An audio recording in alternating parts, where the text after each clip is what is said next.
स्नेहदा स्पन्दन स्नेहदा स्पन्दन।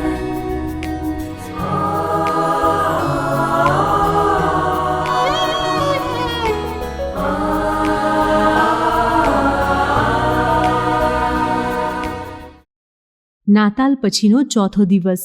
ધર્મસભા આજે નિર્દોષ બાળકોનું પર્વ ઉજવે છે. ઈર્ષ્યા, નફરત, બદલો લેવાની ભાવના વગેરે જેવી નકારાત્મક બાબતોને ત્યજી ઈશ્વર પરાયણ જીવન જીવવા સતત પ્રયત્નશીલ રહીએ. સાંભળીએ સંત માથીકૃત શુભ સંદેશના 2 અધ્યાયના વચનો 13-18. તે લોકોના ગયા પછી દેવદૂતે યોસેફને સ્વપ્નમાં દર્શન દઈને કહ્યું, ઉઠ, બાળકને અને તેના માતાને લઈને મિસર ભાગી જા, અને હું કહું નહીં ત્યાં સુધી ત્યાં જ રહેજે, કારણ હેરોદે બાળકને શોધી કાઢીને મારી નાખવાની પેરવીમાં છે. એટલે યોસેફ ઉઠ્યા અને બાળક અને તેના માતાને લઈને રાતોરાત મિસર ચાલ્યા ગયા અને હેરોદના મરણ સુધી ત્યાં રહ્યા. આ પણ પૈગંબર મુખે પ્રભુએ જે ભાખ્યું હતું કે મેં મારા પુત્રને મિસરમાંથી બોલાવ્યો, તે સાચું પાડવા માટે હતું. જ્યારે હેરોદે જોયું કે પંડિતો મને છેતરી ગયા છે, ત્યારે તેનો રોષ એકદમ ભભૂકી ઉઠ્યો અને તેણે પંડિતો પાસેથી જે સમય ખાતરીપૂર્વક જાણી લીધો હતો તેને આધારે બેથલેહેમ અને તેની આસપાસના પ્રદેશમાંના 2 વર્ષના અને તેથી નાના બધા છોકરાઓનો વધ કરવાનો હુકમ છોડ્યો. આમ ઈર્મિયા પૈગંબરનું વચન સાચું પડ્યું કે રામામાં રોકકડ અને વિલાપ સંભળાય છે. રાહેલ પોતાના બાળકો પાછળ રડે છે. કેમે કરી તે શાંત થતી નથી, કારણ તેના બાળકો રહ્યા નથી. स्नेहदा स्पन्दन स्पन्दन। આજે નિર્દોષ બાળકોનો તહેવાર છે. આજે ધર્મસભા એ પુત્રોને યાદ કરે છે જેઓ બેથલેહેમ અને આજુબાજુના વિસ્તારના છે અને જેમની ઉંમર 2 વર્ષ કે તેથી ઓછી છે. એટલે આજનો શુભ સંદેશ એ પુત્રોને મારી નાખવાનો હુકમ કોણે અને કયા સંજોગોમાં આપ્યો એની માહિતી આપે છે. જો કે શુભ સંદેશ તો ઈસુનો વધ ના થયો એ બાબત પર ધ્યાન કેન્દ્રિત કરે છે, પણ એ કરવામાં કોનો વધ થયો એ પણ જણાવે છે. ઈસુનો જન્મ યરુશાલેમના રાજા હેરોદના સમયમાં થયો હતો. આ હેરોદને મહાન હેરોદ કહેવામાં આવે છે. ઇસ્રાયેલ દેશ રોમન સામ્રાજ્યનો એક ભાગ હતો, પણ રોમનોએ હેરોદને રાજા તરીકે ચલાવી લીધેલો. રોમનોને હેરોદની કોઈ કનડગત નહોતી. રોમન સામ્રાજ્ય પ્રાંતોમાં વહેંચાયેલું હતું. સિરિયા રોમન સામ્રાજ્યનો પ્રાંત હતો. સિરિયા પ્રાંતમાં ઇસ્રાયેલ દેશનો સમાવેશ થતો હતો. ઈસુના જન્મની વધામણી આપતો તારો પૂર્વના પંડિતોને ઇસ્રાયેલ લઈ આવ્યો. પૂર્વના પંડિતો એ તારાનું અર્થઘટન રાજવીનો જન્મ થયો છે એવું કરે છે. એટલે તેઓ યરુશાલેમ આવે છે, જ્યાં રાજા હેરોદ વસે છે. પૂર્વના પંડિતોને કારણે હેરોદને ઈસુના જન્મની ખબર પડે છે અને મુખ્ય પુરોહિતો તથા શાસ્ત્રીઓ ઈસુના જન્મનું સ્થળ બતાવે છે. રાજા હેરોદ માટે નવો જન્મેલો રાજા ચિંતાનો વિષય છે. એની ગોઠવણ છે કે પૂર્વના પંડિતો પરત મુસાફરીમાં હેરોદને બેથલેહેમમાં ઈસુના જન્મની નક્કી જગ્યા કહે. હેરોદનો ઈરાદો ઈસુને મારી નાખવાનો છે. ઈશ્વર હેરોદની યોજના ઊંધી વાળે છે. પૂર્વના પંડિતોને પાછા જવા માટે બીજો રસ્તો લેવાનું કહે છે.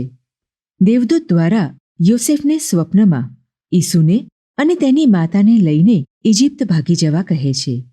હેરોદને જ્યારે ઈસુના જન્મની જગ્યાની ખબર નથી મળતી, એટલે તે ઘાતકી હુકમ આપે છે કે બેથલેહેમ અને તેની આસપાસના પ્રદેશમાંના 2 વર્ષ કે તેથી નાની ઉંમરના પુત્રોનો વધ કરો. આ છે એ નિર્દોષ બાળકો જેમને રાજા હેરોદે મારી નંખાવ્યા. હેરોદને એમ કે એ છોકરાઓ ભેગો ઈસુ પણ મરી જશે, પણ એમ ના થયું. હેરોદને ચિંતા થાય છે કે એનું રાજ્ય છીનવાઈ જશે. એનું રાજ્ય બચાવવા એ અનેક નિર્દોષના જીવન છીનવી લે છે. સ્વાર્થ હેરોદને અંધ બનાવે છે. એ સ્વાર્થમાં એ કેટલાય પરિવારોના કુળદીપક બુઝાવી દે છે. પૂર્વના પંડિતો નિસ્વાર્થપણે બધું છોડીને નવા જન્મેલા રાજાનો સ્વીકાર કરવા આવ્યા. યરૂશાલેમનો રાજા સ્વાર્થમાં ડૂબી જઈ નવા જન્મેલા રાજાને ઇજિપ્ત દેશમાં ભાગી જવા મજબૂર કરે છે. આ એક ઈસુને બચાવવા અનેક નિર્દોષ બાળકો પોતાનું જીવન ન્યોછાવર કરે છે. 33 વર્ષ પછી આ એક ઈસુ અનેકોને બચાવવા પોતાનું જીવન ન્યોછાવર કરશે. નિર્દોષ બાળકોએ પોતાના પ્રાણને ભોગે ઈસુને બચાવ્યા. ઈસુ પોતાના પ્રાણના ભોગે આપણને બચાવે છે. આપણે આપણા પ્રાણના ભોગે અન્યોને બચાવીશું. નિર્દોષ બાળકોને કારણે રાજા હેરોદનો ઉલ્લેખ કરીએ છીએ. બાકી હેરોદ ઉલ્લેખને પાત્ર નથી.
નજર છે વાંકડી, પદની લાકડી, ચાલે છે ફાકડી. અંતરમાં હે મોટી બખોલ, અંતરમાં હે મોટી બખોલ, મનવા તારું માનડું ખોલ, નાતાલની છે ઘડિયાળ બોલ, મનવા તારું માનડું ખોલ, મનવા તારું માનડું ખોલ.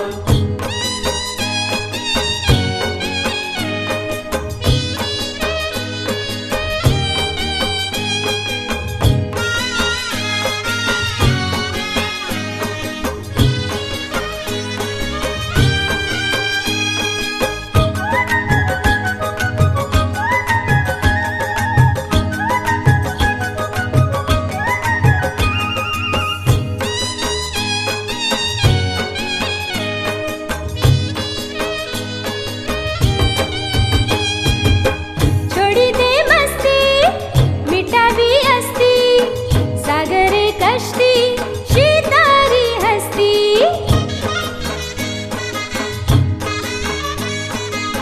છોડી દે મસ્તી, મિટાવી અસ્તી, સાગરે કશ્તી, શિતારી હસ્તી. ઈસુ કેરો ચિલજે બોલ, ઈસુ કેરો ચિલજે બોલ, મનવા તારું માનડું ખોલ, નાતાલની છે ઘડિયાળ બોલ, મનવા તારું માનડું ખોલ, મનવા તારું માનડું ખોલ.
કુમારી બની છે પ્યારી ભાગ્યશાળી ધન્ય છે નારી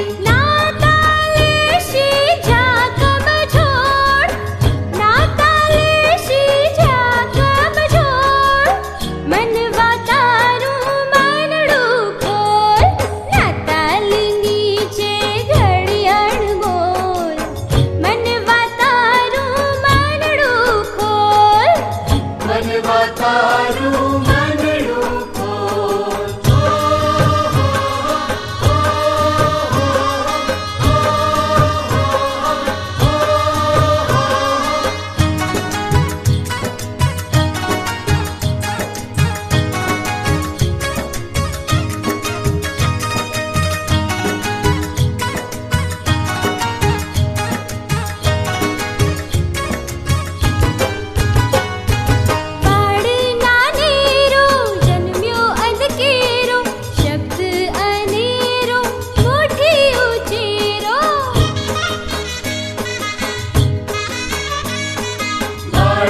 અનેરો જન્મ્યો અદકેરો શબ્દ અનેરો મોટી ઉચેરો માનવ હૈયે હર્ષ હિલ્લોળ માનવ હૈયે હર્ષ હિલ્લોળ મનવા તારું મનડું ખોલ નાતાલની છે ઘડિયાળ મોલ મનવા તારું મનડું ખોલ મનવા તારું